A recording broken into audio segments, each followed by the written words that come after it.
Olá, bom dia a todos e todas que nos assistem através do canal da Igreja Batista da Orla Oceânica, no nosso programa de estudos bíblicos à distância. Eu sou o pastor Irênio Silveira Chaves, estou aqui para compartilhar a palavra de Deus com os queridos irmãos e irmãs que nos acompanham, aqueles que são da nossa igreja e também aqueles que não são, que nos assistem, nossos amigos, nossos parceiros que nos apoiam e que têm feito com que esse trabalho prossiga para a glória de Deus.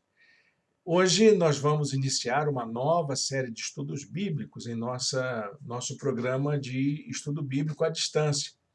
Nós vamos estudar o livro de Salmos. Só que nós não vamos estudar diretamente no livro de Salmos. Nós vamos estudar a partir da ótica de um autor muito conhecido no meio cristão, que é o filósofo, o romancista e teólogo C.S. Lewis. Não sei se você o conhece, vamos falar um pouquinho sobre ele hoje. Mas esse livro tem sido assim, objeto de muito interesse na vida de nossa igreja. Nós já estudamos uma vez na nossa escola bíblica dominical, quando ela era presencial, quando ainda estávamos lá naquela antiga escolinha na Francisco da Cruz Nunes, ali perto do McDonald's. A gente fez esse estudo. Olha, a turma adorou estudar a palavra de Deus, os livros de Salmos com o C.S. Lewis. Também já utilizei esse material para uma leitura no nosso pequeno grupo que funciona no bairro de Caraí, o pequeno grupo que eu lidero. E também foi muito proveitoso a gente poder ler os capítulos desse livro. É um livro pequeno, é um livro que tem de uma leitura fácil, de uma leitura rápida. O próprio autor não quis fazer uma obra acadêmica, mas mergulhar ali na beleza daquela poesia que compõe todo o livro de Salmos. Então, hoje, começamos os nossos estudos nesse livro interessante. Antes da gente começar propriamente, deixa eu falar um pouquinho sobre a nossa igreja. Em primeiro lugar, a gente tem que falar um pouquinho da situação que nós estamos vivendo no nosso país e no mundo. O nosso Brasil está atravessando mais um pico da pandemia. A pandemia não acabou. E durante essa semana tivemos casos aí sendo multiplicados, o número de óbitos ultrapassando a casa dos 1.000 óbitos em alguns dias. E isso está nos preocupando bastante, meus amados irmãos e irmãs. Mas continuaremos com as nossas atividades presenciais, embora a gente tenha esse risco, mas eu quero garantir a vocês que vamos continuar observando as medidas sanitárias para que as nossas reuniões aconteçam em segurança, ok? Então, mas que você, como cidadão, como cidadã, se cuide, por favor.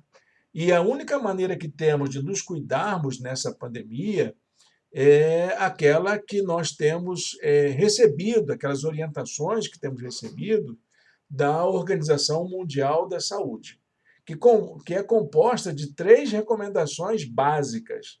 A primeira é use máscara. A segunda, mantenha a higiene das mãos. A, a terceira é manter o distanciamento social. Essa semana eu fui ao mercadinho aqui do bairro e no serviço de alto-falante o locutor anunciava que o uso do álcool em gel e a higienização das mãos tem que ser contínuo, ele falando algo em torno de 2 em 2 horas. Eu achei interessante aquela preocupação do locutor do supermercado fazendo aquelas orientações. Então, a primeira palavra que eu tenho a dar para os irmãos é: se cuidem, observem as medidas da Organização Mundial da Saúde. Elas vão ajudar você e as pessoas que você ama. A segunda recomendação é em relação à vacinação. Não deixe de se vacinar e não deixe de vacinar o seu filho, o seu neto, se você tem crianças em sua casa. Hoje já existem vacinas próprias para as crianças até 5 anos e vocês precisam fazer isso, precisam vacinar os seus filhos.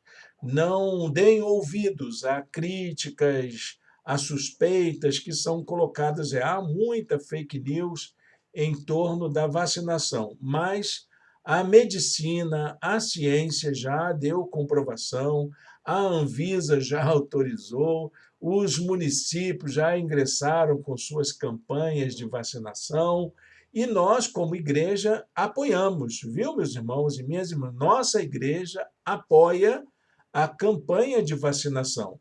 Eu mesmo já me vacinei, aqui em casa todo mundo já se vacinou, toda a família já se vacinou, as pessoas que têm acompanhado a gente já se vacinaram, e eu recomendo a você, meu amigo, minha amiga, meu irmão, minha irmã que ainda não se vacinou, vá se vacinar. Não deixe de cuidar desse aspecto tão importante. É importante para você, para preservar a sua saúde. E é importante também para aqueles que você ama. Se não for por você, meu irmão, faça por quem você ama, tá bom?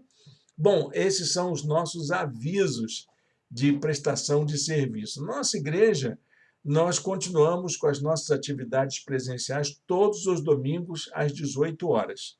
E eu convido você a estar conosco. Se você não puder estar por qualquer motivo, ou porque mora longe, ou porque quer se preservar, não tem problema. A mensagem ela está sendo transmitida por volta das 19 horas. Então, o nosso culto começa às 18 e a mensagem é transmitida em torno das 19 horas, aqui mesmo, nesse canal do YouTube. Ok? Então, vamos estudar a palavra de Deus. Eu vou passar aqui a nossa apresentação, você poderá acessar aí no seu computador. No seu vídeo, você pode assistir aí. Nós preparamos nossa apresentação e também temos uma apostila que está postada no nosso blog. Você pode entrar lá e acessar na página de estudos e você vai encontrar, é o último da lista, a última apostila da lista. Tem a palavrinha novo ali do lado. Você pode clicar e baixar, imprimir, compartilhar e fazer um bom uso desse material. Nós vamos estudar o livro, tá bom, gente? O nosso objetivo será estudar o livro, que é esse aqui. Nós vamos estudar esse livro durante todo o tempo. Ah, mas por que precisamos de uma apostila? Eu recomendo que você compre o livro. O livro é da editora Ultimato. Na época que estudamos na Escola Bíblica Dominical, eu fiz a encomenda de uma quantidade de livros e vendemos, né? Vendemos não, né? Que a igreja não vende, ela partilhou com os alunos o livro com um custo menor, né? Porque compramos numa quantidade e todos puderam adquirir o livro tranquilamente. Hoje eu não posso fazer isso por causa das nossas distâncias, não é verdade? Mas você pode fazer, você vai encontrar esse livro na Amazon, na estante virtual, no site da editora, em toda e qualquer livraria especializada, você vai encontrar esse livro facilmente. Anote aí, gente, Lendo os Salmos com C.S. Lewis. É o autor que nós escolhemos para nos acompanhar, ok? Claro, se você não puder adquirir, então eu estou fazendo um resumo, uma espécie de um fichamento dos capítulos dos livros. Na apostila que temos no nosso blog, nós já temos 4 unidades do livro já prontas, que é a introdução e vai até o capítulo 3, né? São 4 aulas prontas, né? E eu vou continuar fazendo até o final, será um total de 12 aulas. Então, eu convido você para baixar esse arquivo, e aí você pode acompanhar também. E o que está lá naquele arquivo está aqui também no na nossa apresentação, tá bom? Então, vamos começar aí a nossa reflexão. O livro de Salmos é um livro fantástico, ele está exatamente no meio da Bíblia. Então, se você quiser achar o livro de Salmos, é só abrir a Bíblia no meio assim, você acha facilmente. E é um livro que retrata muito o sentimento de confiança do autor em relação ao poder de Deus. Você, quando lê os Salmos, você vai encontrar passagens em que o autor derrama o seu coração diante de Deus. Ou então vai encontrar passagens em que o autor clama ao Senhor pelo poder de Deus nas suas horas de angústia. Vai encontrar também o salmista dizendo da sua alegria de caminhar com o Senhor. Alegria, muitas vezes, até por passar pela provação, por encontrar refúgio em Deus. Então, este livro é um livro de bastante inspiração, é um livro de bastante inspiração. Ele deveria ser o nosso livro de cabeceira. Todos os cristãos e cristãs deveriam ler porções regulares dos Salmos, decorar os Salmos. Eu me lembro de um membro da igreja que era lá de Nova Friburgo e eu fui visitá-lo. Ele já estava bem idoso, sofrendo de Alzheimer, e ele já tinha perdido toda a memória. E era interessante que ele já não lembrava nem mais dos filhos, mas quando alguém chegava até ele e começava a declamar um salmo, ele recitava todo o restante. Sabe por quê? Porque durante a vida dele, durante a juventude dele, ele foi treinado a decorar salmos, a decorar salmos. E ele, como um cristão, desde muito jovenzinho, ele decorava os salmos. E isso, meus irmãos e minhas irmãs, não se apagou da memória dele. Ele continuou guardando na sua memória de longo termo, né, como os estudiosos da mente tratam, né, a nossa memória de longo termo continuou acesa na vida daquele irmão. A de curto e curtíssimo termo, ele já tinha esquecido tudo, mas a de longo termo não. E na memória de longo termo ficou a palavra de Deus enraizada na mente dele. Então vamos lá, é a nossa primeira aula hoje. Hoje nós vamos ter a nossa primeira aula, que é uma introdução a esse conteúdo. A maneira como C.S. Lewis vai tratar o conteúdo. Ele não vai fazer um estudo sistemático, um estudo teológico, não. Ele vai fazer uma leitura apaixonada do Salmo, que é o que nos interessa, não é? É o que nos interessa aqui. Eu queria deixar uma frase dele para nossa motivação. Ele diz assim: os salmos são poemas. Como eu gostei dessa definição dele, porque eu já tinha essa percepção durante toda a minha jornada cristã. Foi o primeiro livro que eu me apaixonei por causa da sua natureza poética. E C.S. Lewis ele enfatiza esse aspecto estilístico da palavra de Deus. Os salmos são poemas, e poemas existem para serem cantados. Não é um texto para você ler como quem lê uma lei, como quem lê um livro de história, como quem lê um documento, ou então uma notícia, é para ler como quem canta, como quem declama, como quem faz as coisas fluírem do seu interior como expressão de sentimento. E, claro, essa palavra do C.S. Lewis não está distante do que o próprio salmista diz. Salmos 40, versículo 3 diz assim: pôs um novo cântico na minha boca, um hino de louvor ao nosso Deus. Muitos verão isso e temerão e confiarão no Senhor. O salmista, ele já tinha intencionalmente feito na forma poética para que as pessoas pudessem cantar.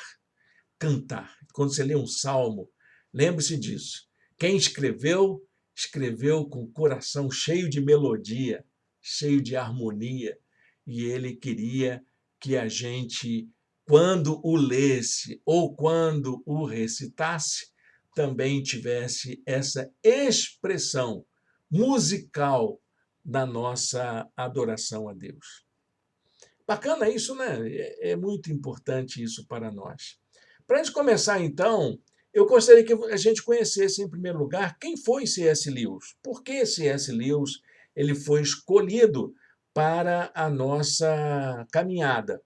Então, eu gostaria que a gente o conhecesse. Eu separei uma foto, aí está pequenininha aqui, não é? Mas amplie aí depois a sua tela e você vai encontrá-lo melhor. C.S. Lewis foi um pensador inglês, filósofo. Aliás, eu o conheço mais como filósofo e romancista do que como teólogo, mas um grande pensador inglês. Ele nasceu na Irlanda no ano de 1898. Então, ele quase era um irlandês, mas ele foi criado na Inglaterra e veio a falecer em Oxford no ano de 1963.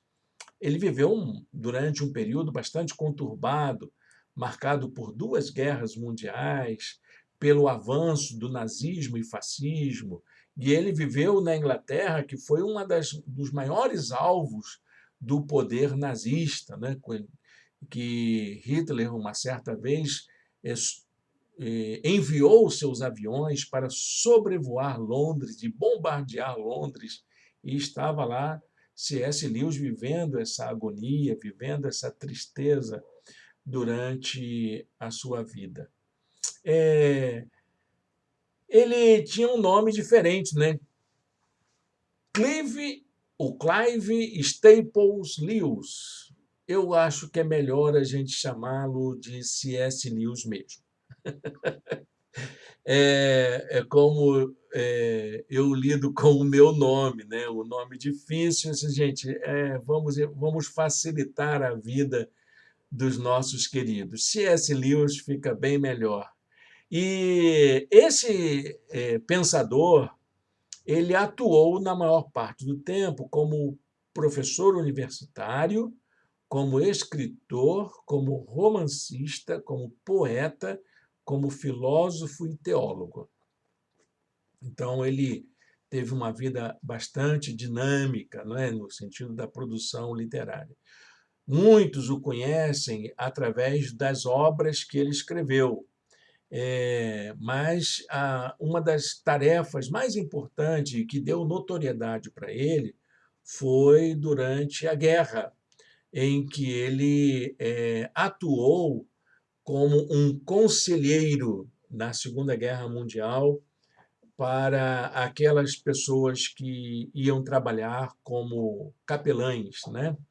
E ele, inclusive, escreveu um trabalho chamado Cristianismo Puro e Simples. Interessante que C.S. Lewis nem sempre foi um cristão. Ele foi criado numa igreja evangélica na adolescência, na igreja anglicana, claro, né, que é a igreja inglesa, e na adolescência ele se afastou. Ele assumiu o ateísmo. Ele, por convicção, ele assumiu o ateísmo. Ele se declarava ateu. Mas, por volta de 1930, ele veio a se converter. Ele se converteu e se tornou um grande defensor da fé, um atuante membro da Igreja Anglicana ali no seu país. Um exemplo de vida, uma pessoa extraordinária. Então, quando ele já na fase adulta, assume o seu compromisso de fé em Jesus Cristo. É um exemplo para nós, não é? Às vezes a gente fica criticando, porque fulano é ateu, porque fulano é isso. Mas, gente, olha, quem faz a obra é o Espírito Santo. É o Espírito Santo que vai saber em que momento a pessoa pode se converter. E o fato dela, num dado momento, defender uma determinada convicção que destoa do Evangelho de Jesus, isso não muda em nada a importância dele como ser humano. Deus não o despreza por isso. Muito pelo contrário, a Bíblia diz que o Espírito Santo intercede por nós, aguardando ansiosamente a nossa manifestação. Então, a vida do C.S. Lewis é um exemplo disso, de que no momento certo, alguns até passam a vida inteira, mas lá no final da vida se converte. O que nós podemos fazer? Olha, eu como pastor digo para você, nada. Né? Se tem algum parente, alguma pessoa querida que é relutante quanto ao evangelho, olha, não se preocupe. Deixa Deus fazer a obra dele. E a nossa obra qual é? Amar aquela pessoa, cuidar daquela pessoa, servir aquela pessoa, se relacionar com aquela pessoa como alguém que nós amamos, como alguém como a gente. O fato de ser ateu, ser de outra religião, ser de outra interpretação religiosa, não muda em nada na questão humana. Tá bom, gente? C.S. Lewis é o exemplo disso. E ele, durante a Segunda Guerra Mundial, como disse, né, ele atuou como um conselheiro, C.S. Lewis também ele escreveu várias obras, né? Algumas que você conhece algumas dessas obras. Você conhece as Crônicas de Nárnia, é uma literatura infanto-juvenil que já virou até tema de filme. As Crônicas de Nárnia são de C.S. Lewis. Ele tem um trabalho muito importante sobre o amor, um livro filosófico sobre o amor, que tem sido objeto de estudos em várias universidades até os dias de hoje.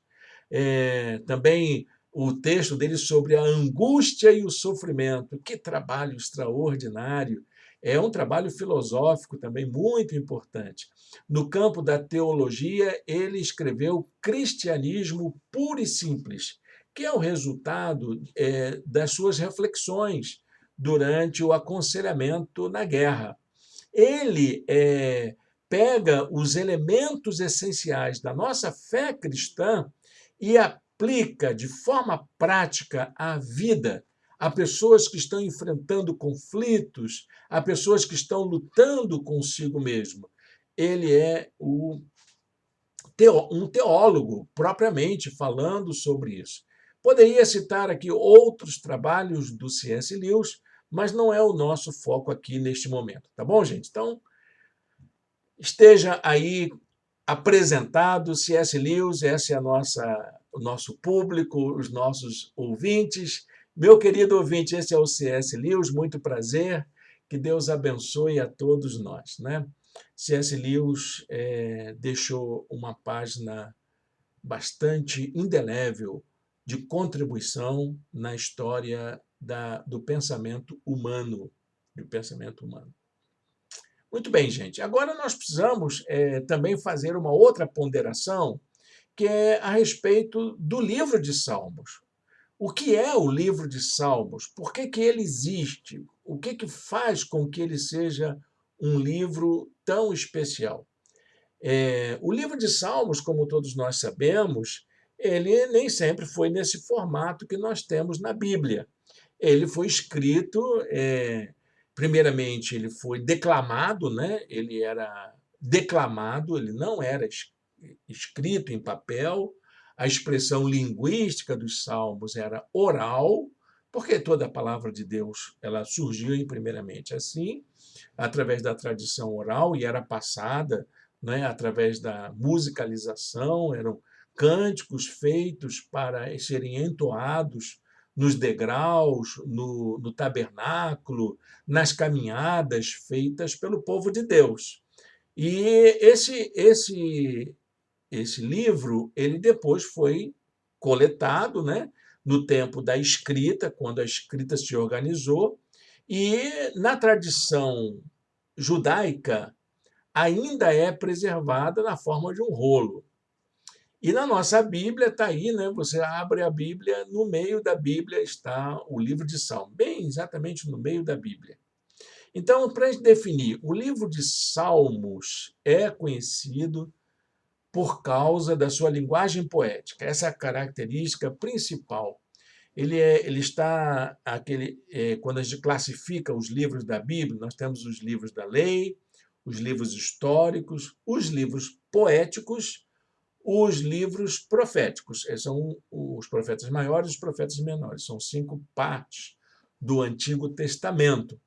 E na parte onde se encontra o livro de Salmos, nós temos os livros poéticos. São livros poéticos da Bíblia. O livro de Jó, o livro de Provérbios, Eclesiastes e Cântico dos Cânticos. São os poéticos da Bíblia.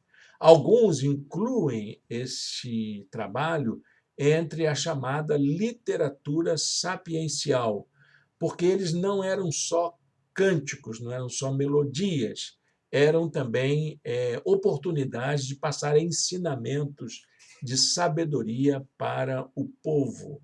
Mas a forma com que esses livros se encontram é a forma poética, é a estrutura poética. Você que talvez tenha estudado aí no seu ensino médio, os gêneros literários, né? Você deve lembrar o que a professora, o professor ensinava para você sobre o que é o gênero poético. O gênero poético ele é marcado por uma expressão do eu, né? Os meus professores falavam que era a expressão lírica, era marcado por um certo lirismo. A primeira pessoa é que sobressaía nessas expressões poéticas. E é chamado exatamente poético, o livro de Salmos, porque é a expressão dos seus autores quando ele colocava o seu sentimento diante da vida e diante do cuidado de Deus. Então, lembrando aí, o que é o livro de Salmo mesmo? É a porção poética da Bíblia. A palavra salmo, salmo significa cântico. Salmo é igual a cântico. E ela exatamente é uma poesia religiosa. Eu coloquei aqui a poesia sacra, né? Mas é uma poesia de natureza religiosa usada nos rituais da religião hebraica, que depois se desenvolveu para o judaísmo e que o cristianismo também assimilou muito bem. Não é? A própria igreja primitiva fez uso de muitos salmos nas suas liturgias. O próprio apóstolo Paulo recomendava que se utilizassem salmos nas celebrações. Jesus também recomendou para que a gente examinasse também as poesias, os livros poéticos, né? Os salmos. Então, os hebreus utilizavam, e geralmente, no começo, quando esses salmos surgiram, eles eram feitos para serem acompanhados por um recital, ou um recital em coro, ou um recital das pessoas no caminho, mas que esse canto era acompanhado por instrumentos musicais. Então, uma recitação do salmo não era uma recitação pura e simples, mas era acompanhada de instrumentos musicais. Entre esses instrumentos musicais existiam a corda, o saltério e a harpa, que eram instrumentos de corda da época, o saltério e a harpa. E também os adufes, né, as cornetas, tudo que existia, né, como diz o Salmo 150, tudo que tinha fôlego, tudo que podia ser tocado era utilizado na orquestração, no acompanhamento musical da recitação desses salmos. Falar recitação talvez seja até um equívoco da minha parte, porque não era um recitar, era um cantar mesmo, era como nossas igrejas hoje cantam nossas canções e são acompanhadas por instrumentos musicais. Assim também era no culto hebraico, no culto do tabernáculo, em primeiro lugar, e depois no culto do templo. Havia um culto, um cerimonial do templo, e isso era muito comum, ok? Salmo vem do grego psalmos. Simples, né? É bem simples. E o equivalente hebraico é a palavra Terrilim. Essa palavra hebraica é que quer dizer cânticos de louvores. Simples, não tem nenhum mistério, nada assombroso. Aliás, os hebreus eram muito práticos para dar nome dos livros. Geralmente era a primeira palavra que aparecia e eles então definiam toda a obra literária a partir daquela primeira palavra do livro. E a palavra cântico é a palavra que caracteriza todo o livro de Salmos. Então, eles chamavam de cânticos. Se fôssemos pegar em português, diríamos que os hebreus, quando recebiam, né, o seu recital, seu cancioneiro, era ali a palavra simplesmente cânticos e não salmos propriamente dito, né, como a gente chama hoje. Para eles era cântico e pronto. Então, esse conjunto de textos, né, de canções, de músicas, de enlevo da alma, era chamado também de saltério, por causa do instrumento de corda, porque eram canções feitas especificamente para serem acompanhadas pelo saltério, o uso do saltério.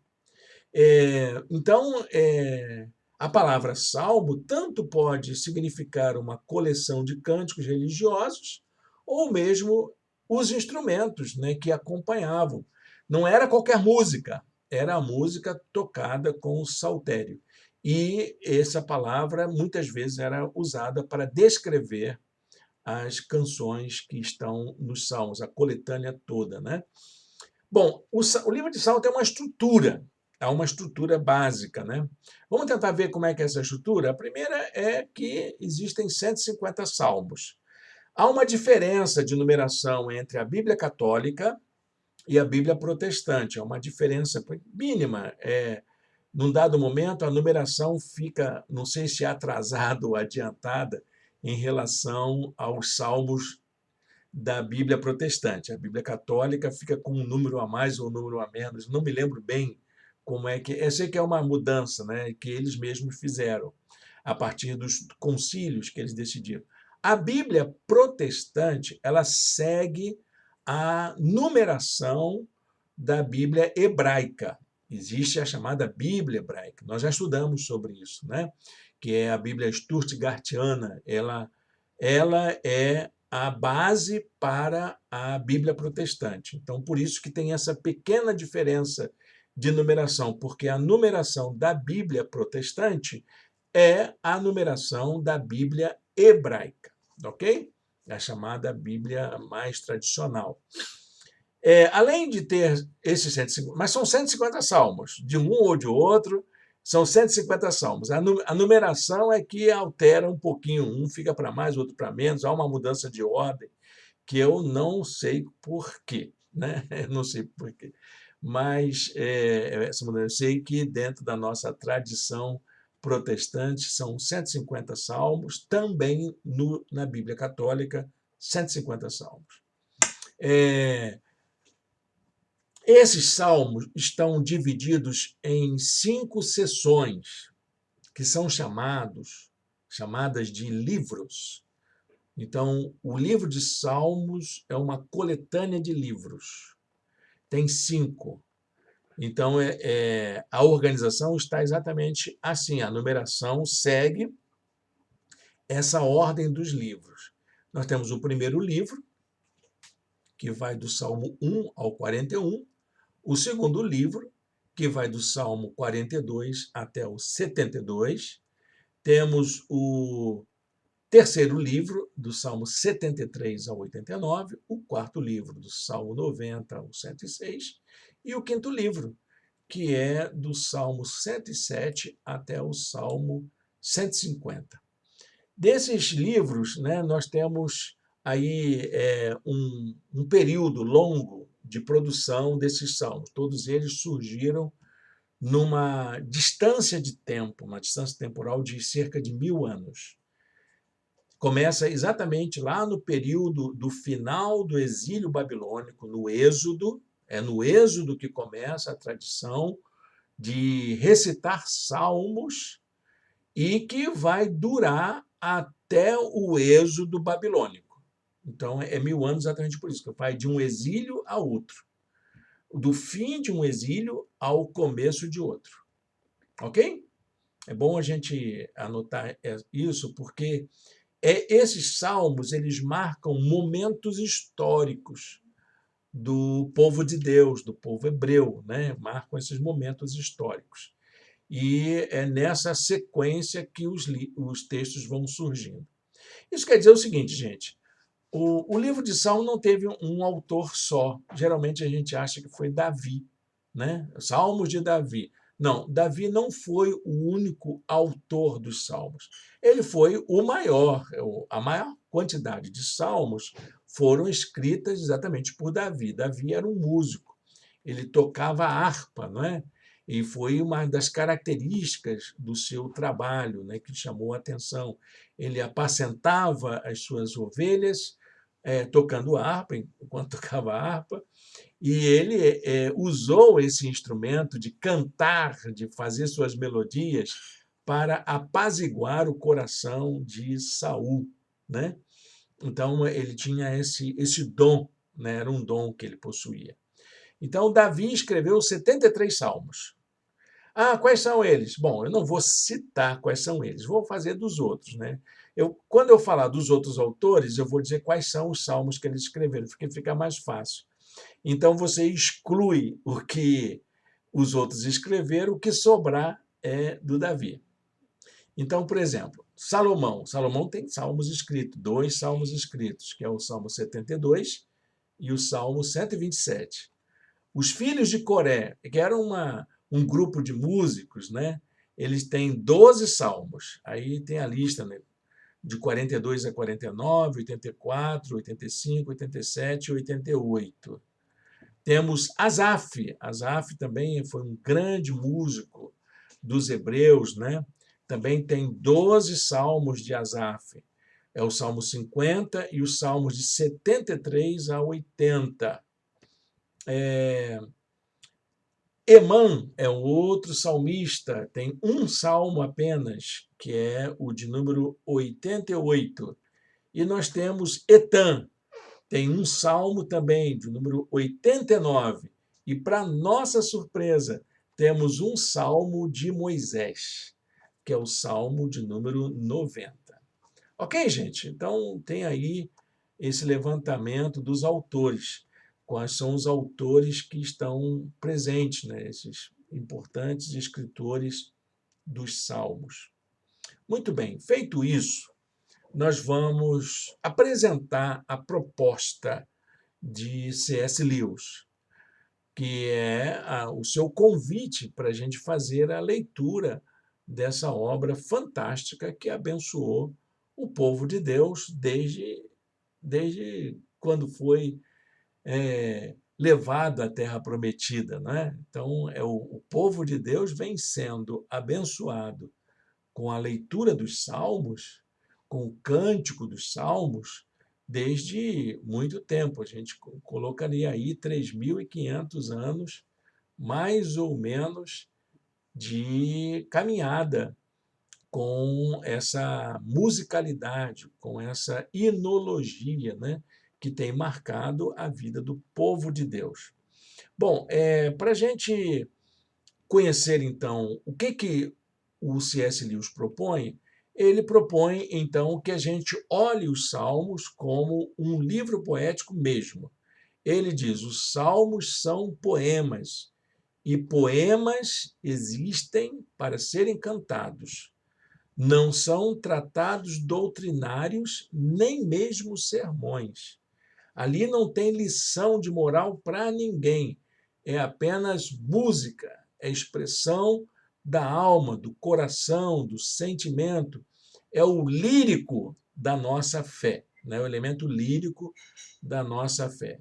Lembrando aí, né, da poesia, a poesia é um exercício lírico, é o eu que sobressai. É interessante que muitas pessoas tratam a Bíblia como uma obra literária, e ela é de fato. A Bíblia ela tem maneiras muito características de apresentar o texto, né? Seu texto é marcado por um estilo literário. Não só não, tem vários estilos literários. Ela não é só um livro de fé, um código de fé. Ela não é só isso. Ela até pode servir, né? Mas ela é também uma obra literária das mais fantásticas. Eu costumo dizer que a Bíblia é o maior e melhor guia de humanidade que nós temos, porque ela tanto tem reflexões sobre a vida, mas ela tem uma forma literária marcada por vários gêneros para tratar desse assunto. Então, nesse sentido, cada uma das partes da Bíblia deve ser lida de acordo com os diferentes gêneros ou tipos de literatura. Então, nós temos partes documentais, partes teóricas, epistolares, narrativas, né, discursivas, e temos as poesias. E o livro de Salmos ele é exclusivamente composto de poesias. São 150 poesias. Então, é isso. Se o Salmo é poesia, devem ser lidos como poesia, com todas as características que marcam a obra poética. Então, você aí que lia Drummond, né? Ou então lia Fernando Pessoa e tantos outros, Ferreira Goulart, eu me lembro dessas leituras que eu fazia. Eu gostava muito de ler Augusto dos Anjos, e eu, então, lia como poesia. E muitas delas eu decorei, eu guardo no meu coração ainda essas lindas poesias da literatura brasileira e até mesmo algumas da literatura mundial. E quando a gente lê os Salmos, a gente tem que entender que os Salmos têm a sua marca poética, suas figuras de linguagem, suas formas, não é? Porque a poesia ela tem essa característica, não é? A poesia chama-se poesia exatamente porque é uma maneira de trabalhar a palavra, atribuir um novo sentido para a palavra, colocar novos significados às expressões linguísticas. Então, quando um poeta utiliza uma palavra, ele não utiliza com o mesmo sentido, por exemplo, de um filósofo, de um teórico, ou de um legislador, ou de um historiador. Nem como de um romancista, ele faz como uma expressão nova, é um novo sentido, que é o sentido criativo da produção poética. O C.S. Lewis ele diz que essa maneira de fazer ela tem uma carga muito mais emocional do que uma carga lógica, né? Não é uma expressão lógica. Muitas vezes ela é a expressão do coração, do coração. E é isso que vai marcar a sua reflexão. Então, para se compreender os salmos, eles devem ser lidos como poemas com as marcas da cultura daquela época, dos seus autores, como que eles pegaram as palavras da própria cultura e deram novas significações. Eles eram hebreus, né? Eles eram da cultura hebraica. Nós não estamos falando de judaísmo ainda. Eles eram hebreus, da tradição hebraica. E como é que eles fizeram isso? Bom, C.S. Lewis lembra que a característica principal da literatura ou da poesia hebraica é o uso do paralelismo, que é um recurso poético característico da poesia hebraica. O que é isso? É o que corresponde a dizer uma mesma coisa duas vezes de formas diferentes. Então, o paralelismo é isso. Eu digo, estou feliz e contente. estou feliz, estou contente. Essas informações eram sempre repetidas com um outro modo de dizer, com outra palavra. Então, era uma forma de combinar o pensamento com outro pensamento. É como se fosse uma reverberação daquilo que está se pensando. Então, tem alguns estudos que mais assim literários, né, de crítica literária, que vão fazer uma busca da métrica. Sabe que a poesia, né, principalmente a poesia europeia, ocidental, ela foi marcada por uma métrica. Não só toda a poesia ela tem essa característica, como a gente aprendeu na escola com a professora de literatura, né?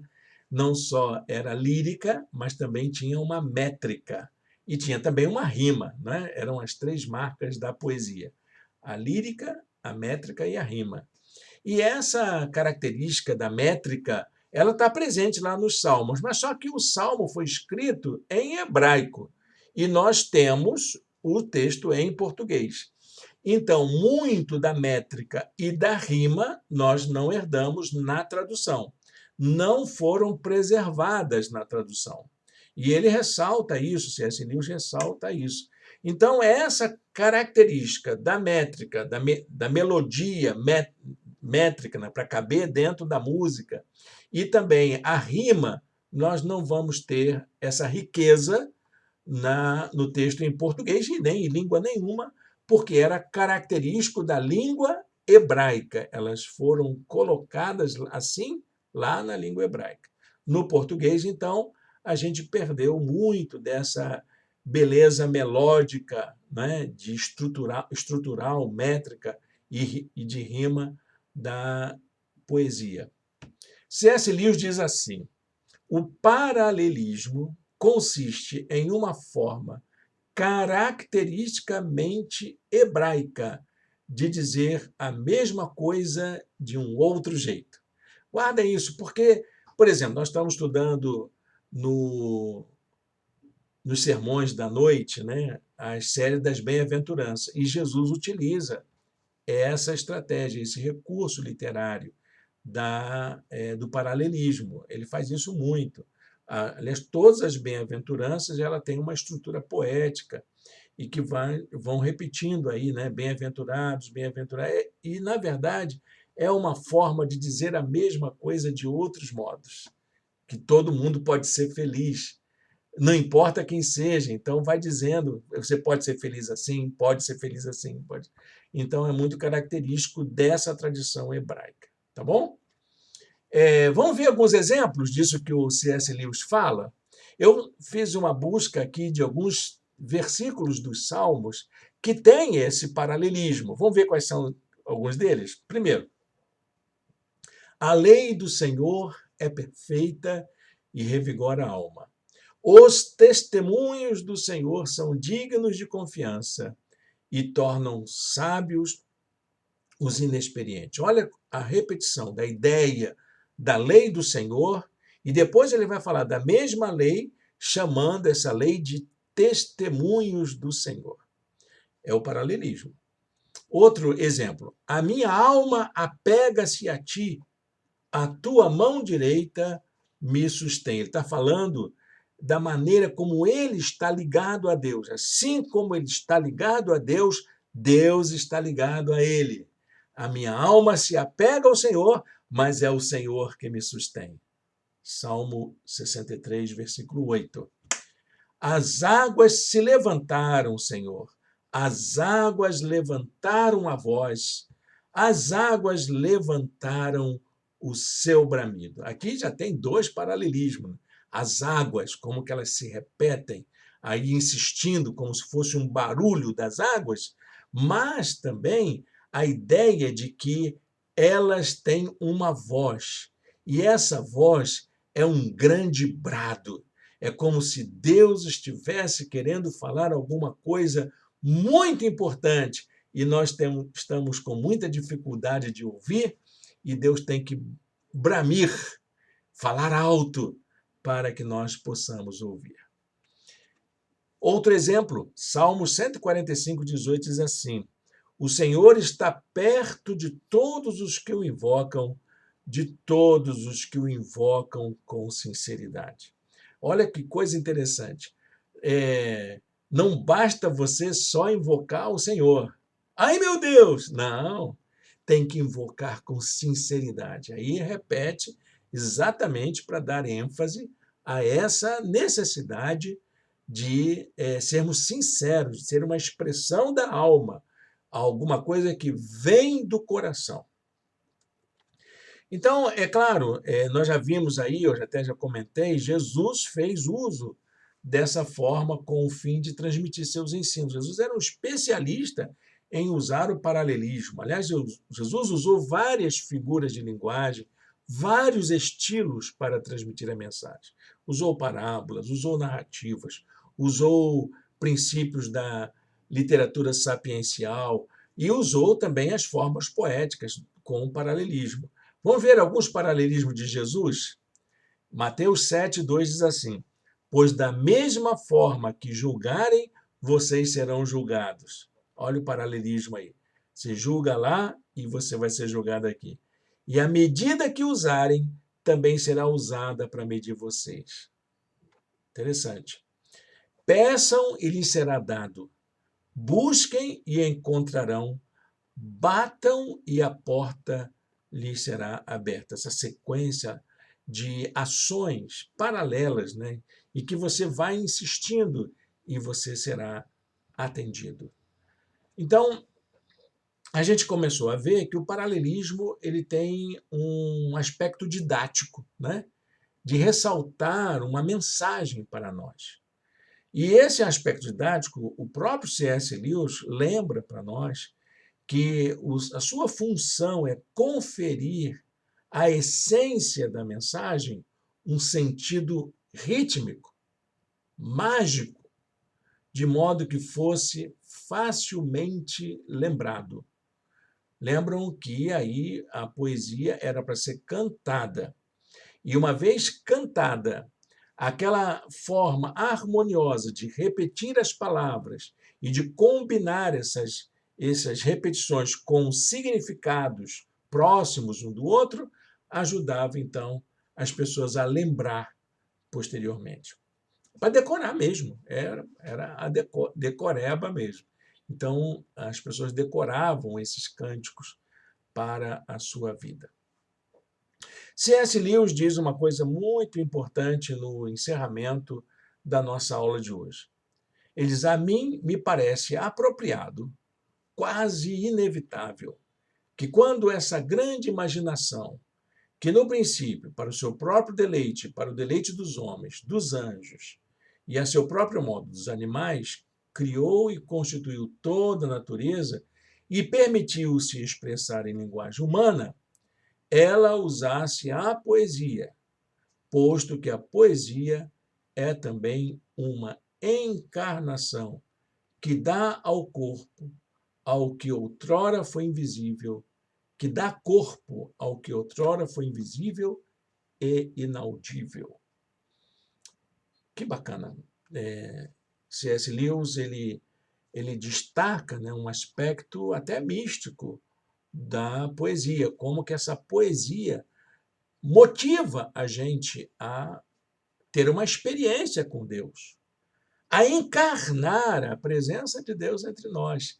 Coisas que nós não sabemos explicar, coisa que nós não conseguimos descrever em palavras, mas essas melodias, elas nos enlevam e nos envolvem para expressar uma experiência interior de encontro com Deus. Ok, gente? Então, eu espero que você goste aí dessa caminhada. Espero que isso tenha ajudado você a ter esse desejo de conhecer um pouco mais o livro de Salmos. Encerramos aqui a nossa aula de hoje e eu quero fazer uma oração com você. Eu quero orar com você, quero pedir a direção de Deus sobre a nossa vida e que esse tempo de estudo do livro de Salmos nos ajude a crescer espiritualmente. um certo pastor e teólogo brasileiro, escreveu uma série de estudos muito interessantes e ele deu o título aos seus livros de No Divã de Deus. No Divã de Deus, porque ele entendia que o salmo era uma maneira da gente expressar o nosso coração, abrir o nosso coração como quem abre o coração para um analista. E ele também tem a contrapartida do paralelismo, né? A contrapartida de permitir que Deus nos ouça e nos ajude a desvendar os mistérios que envolvem a nossa própria existência.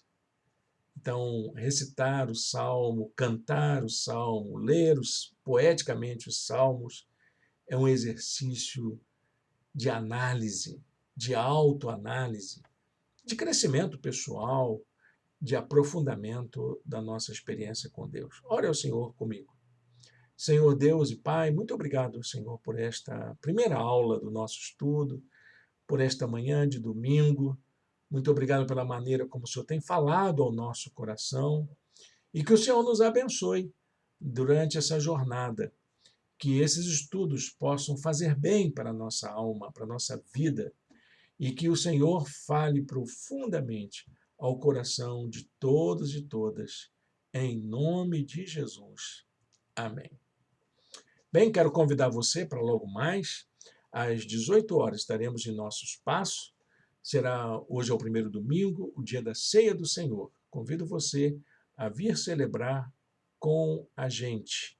E, claro, sempre se cuidando, usando sua máscara, álcool em gel e mantendo o distanciamento, nós vamos estar reunidos logo mais para adorar ao Senhor. Vem estar com a gente. Que Deus abençoe sua vida e que Deus fale profundamente ao seu coração durante esta semana.